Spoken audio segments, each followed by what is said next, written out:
Hey everyone, today I'm gonna show you how to transfer video from iPhone to PC using USB cable.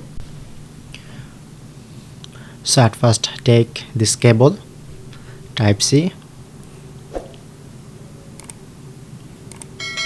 So type C side put your iPhone and this side put your PC. Then you get this option, just press on to allow.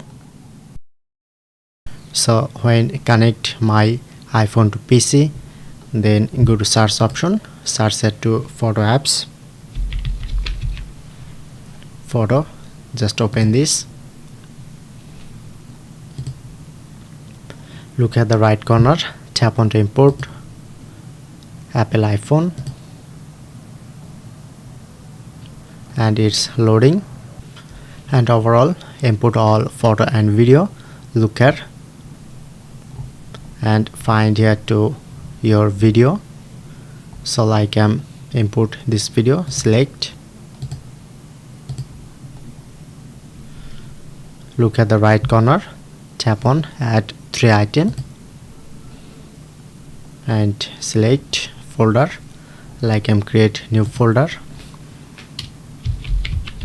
video, and click on create, press on import. Okay, now successfully import. So select,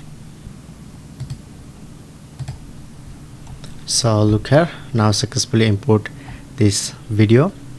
So that's how you can easily use transfer